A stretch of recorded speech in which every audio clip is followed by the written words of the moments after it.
Guys, എന്തൊക്കെയുണ്ട് വിശേഷം? നമ്മുടെ ബാല്യത്തെ തിരികെ വിളിക്കാൻ മാത്രം സമ്പന്നരായിട്ടില്ല നമ്മൾ ഒരാളും അല്ലേ. പക്ഷേ ആ ഓർമ്മകളെ ഒന്ന് തിരികെ വിളിച്ചാലോ? പറ്റും. നമ്മൾ മില്ലേനിയൽസ്, അത് ഗ്രാമത്തിൽ ജനിച്ചിട്ടുള്ളവരാവട്ടെ സിറ്റിയിലുള്ളവരാവട്ടെ, നമ്മുടെ അവധിക്കാലത്ത് അച്ഛമ്മയുടെ കൂടെയോ അമ്മാമ്മയുടെ കൂടെയോ ഇങ്ങനെ മാങ്ങാച്ച് ഉണ്ടാക്കിയിട്ട് കഴിച്ചിട്ടുള്ളവരായിരിക്കും. അപ്പോൾ കുറച്ച് സമയത്തേക്ക് കുട്ടിക്കാലത്തെ മധുരമുള്ള ഓർമ്മകളിലേക്കൊന്ന് പോയാലോ? കുട്ടിക്കാലത്ത് ഉണ്ടാക്കിയ അതേ രീതിയിലാണ് കേട്ടോ ഞാൻ ഉണ്ടാക്കുന്നത്. അതായത് അച്ചമ്മ ഇങ്ങനെ ചാണകം മെഴുകിയ തടുപ്പയിലോ മുറത്തിലോ നിറയെ പുളിയമാങ്ങിയായിട്ട് ഇങ്ങനെ വരും.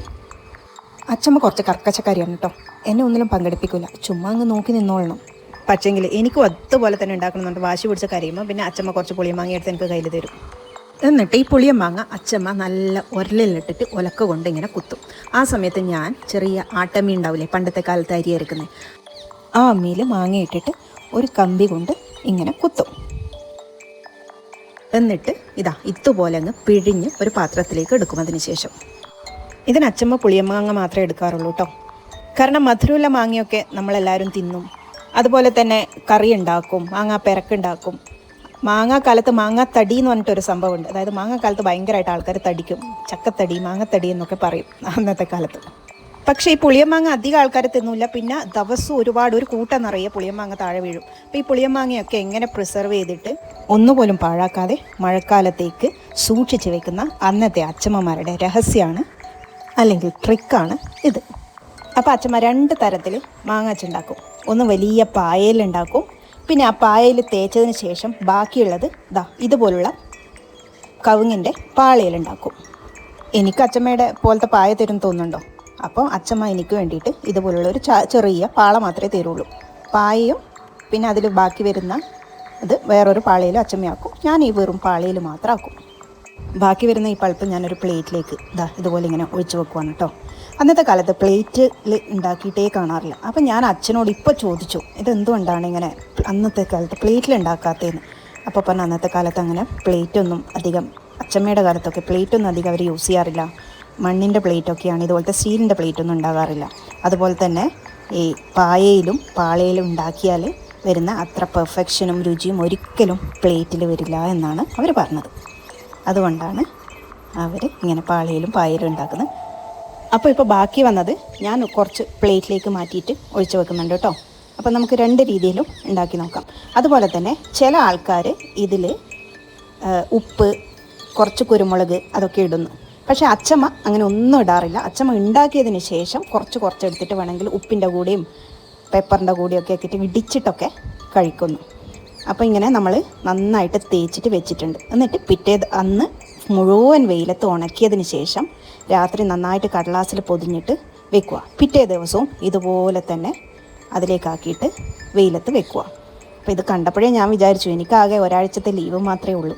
അപ്പം ഇത് പിറ്റേ ദിവസത്തേക്ക് നോക്കുമ്പോൾ ഭയങ്കര തിന്നായിട്ടുണ്ട്. അപ്പം ഞാൻ പോകുന്നതിലടക്ക് എനിക്ക് ചിലപ്പോൾ ഇത് റെഡിയായി കിട്ടുമോ എന്നുള്ള ഒരു ചെറിയ സംശയം ഉണ്ടായിരുന്നു. അങ്ങ് തെക്കോട്ടുള്ളവർ ഇതിന് മാങ്ങാത്തര എന്നാണ് പറയുന്നതെന്ന് തോന്നുന്നു. പക്ഷേ ഞങ്ങൾ കണ്ണൂരുള്ളവർ, പ്രത്യേകിച്ചും നോർത്തേൺ കണ്ണൂരിലുള്ളവർ ഇതിന് മാങ്ങാച്ചി എന്നാണ് പറയാറ്. അപ്പോൾ ദിവസവും ഞാനിങ്ങനെ തേച്ച് വെക്കും.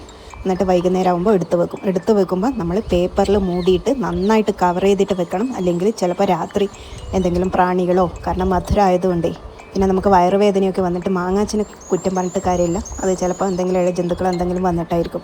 അപ്പോൾ നല്ല ഹെൽത്തി ആയിട്ടുള്ളൊരു സാധനമാണ്, ഒരു അസുഖവും ഉണ്ടാവില്ല. ഇത് ശരിക്കും പറഞ്ഞാൽ അച്ചമ്മ പായിലൊക്കെ വെച്ചിട്ട് നല്ല നമ്മളെ ശരിക്കും പറഞ്ഞാൽ ബെഡിൻ്റെയൊക്കെ ആ ഒരു തിക്നെസ് ഉണ്ടാവും. എന്നിട്ട് ഇങ്ങനെ ചെറിയ തിന്നായിട്ടുള്ള ബെഡ് ഉണ്ടല്ലോ കുട്ടികൾക്കൊക്കെ ഉള്ള, അപ്പോൾ അത്രയും തിക്നെസ്സിൽ പായിൽ ആക്കി വെക്കും. എന്നിട്ട് ഇങ്ങനെ ലാസ്റ്റിലത്തെ ദിവസം ഇങ്ങനെ ഞാൻ കാണിച്ചു തരാം.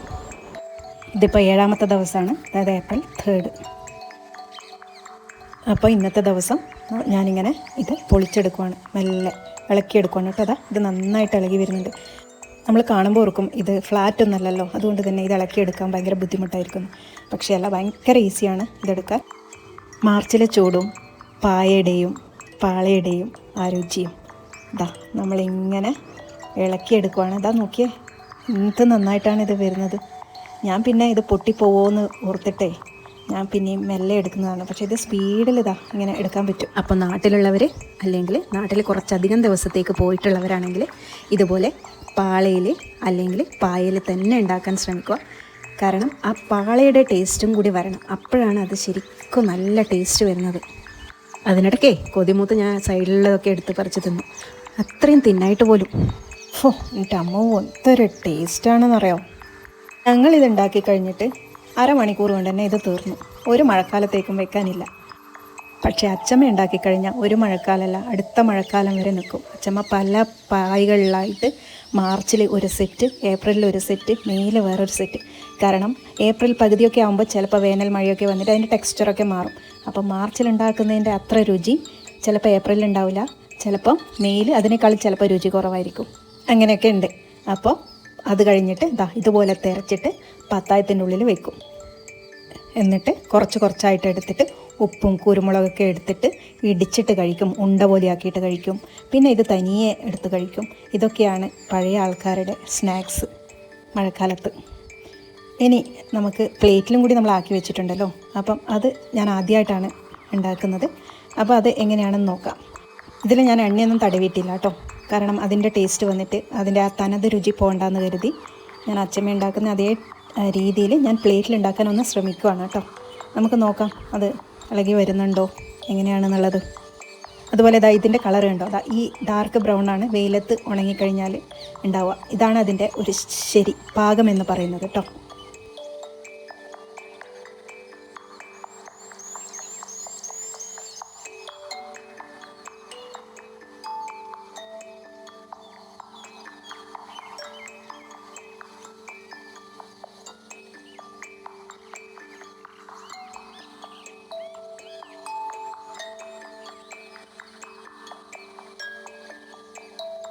ഞാൻ ആദ്യം ഓർത്തു ജസ്റ്റ് മുറിച്ചിട്ട് നിങ്ങളെ കാണിക്കാമെന്ന്. പിന്നെ ഞാൻ ഓർത്തു പ്ലേറ്റിൽ ഉണ്ടാക്കുന്നവരാണെങ്കിൽ, ചിലപ്പം പാളിയൊന്നും കിട്ടാത്തവരാണെങ്കിൽ അവർക്ക് ഇത് എങ്ങനെ ഭംഗിയായിട്ട് ഇളക്കിയെടുക്കാമെന്നുള്ളത് ഒന്ന് കാണിച്ച് തന്നെ തരാമെന്ന് ഓർത്തു. അപ്പോൾ കണ്ടില്ലേ, പ്ലേറ്റിൽ ഇങ്ങനെ ഇളക്കിയെടുക്കാൻ കുറച്ച് പാടാണ്. പിന്നെ എണ്ണയും ഇതൊക്കെ പരട്ടിയിട്ടുള്ളവരാണെങ്കിൽ അവർക്ക് വേഗം എടുക്കാൻ പറ്റും. പക്ഷേ എണ്ണയൊന്നും ഇല്ലാണ്ട് തന്നെ നിങ്ങൾ ആക്കാൻ ശ്രമിക്കുക കേട്ടോ. പിന്നെ ഒരു കാര്യം, ഈ മാമ്പഴക്കാലത്ത് മാങ്ങ തിന്ന് വയറ് നിറഞ്ഞ് മതിയായി കഴിഞ്ഞ് ബാക്കി വരുവാണെങ്കിൽ ഇതുണ്ടാക്കുക കേട്ടോ. കാരണം ഇന്ന് കഴിഞ്ഞിട്ടില്ലേ നാളെ ഉള്ളൂ. അപ്പോൾ ഇന്നത്തെ രുചി ആസ്വദിക്കാതെ നാളത്തെ രുചിക്ക് വേണ്ടിയിട്ട് നമ്മളൊന്നും കാത്തു വയ്ക്കേണ്ട ആവശ്യമില്ലല്ലോ. ഒരുപാട് മാങ്ങയുണ്ടെങ്കിൽ മാത്രം ഇതുപോലെ ഉണ്ടാക്കിക്കോളൂ, അല്ലെങ്കിൽ ജസ്റ്റ് ടേസ്റ്റ് അറിയണമെന്ന് ആഗ്രഹം ഉണ്ടെങ്കിൽ 1-2 മാങ്ങയെടുത്ത് ഉണ്ടാക്കിക്കോളൂ കേട്ടോ. അപ്പോൾ ഇതാണ് അച്ചമ്മയുടെ സെക്കൻഡ് മെത്തേഡ്. ഇപ്പോൾ ഫസ്റ്റ് മെത്തേഡ് ഉണ്ടല്ലോ പായലുണ്ടാക്കുന്നത്, അതിന് ഏകദേശം 1 മാസത്തെ അധ്വാനം ആവശ്യമാണ്. എന്നെങ്കിൽ മാത്രമേ അതിൻ്റെ പെർഫെക്റ്റ് ടെക്സ്ചറിൽ നമുക്ക് കിട്ടുള്ളൂ. അത് ഞാൻ അടുത്ത വെക്കേഷന് തീർച്ചയായിട്ടും ഉണ്ടാക്കുന്നതായിരിക്കും. കൂടുതൽ മാങ്ങയൊക്കെ ഉണ്ടെങ്കിൽ നിങ്ങളൊന്ന് ട്രൈ ചെയ്ത് നോക്കൂ. അതുപോലെ തന്നെ എൻ്റെ വീഡിയോ ഇഷ്ടമാണെങ്കിൽ ഒന്ന് ലൈക്ക് ചെയ്ത് സബ്സ്ക്രൈബ് ചെയ്ത് പറ്റുമെങ്കിൽ ആ ഹൈപ്പ് ബട്ടണും കൂടി ഒന്ന് ക്ലിക്ക് ചെയ്യണേ. വീണ്ടും നല്ലൊരു വീഡിയോ ആയിട്ട് ഞാൻ വരുന്നത് വരെ ബൈ. Thank you.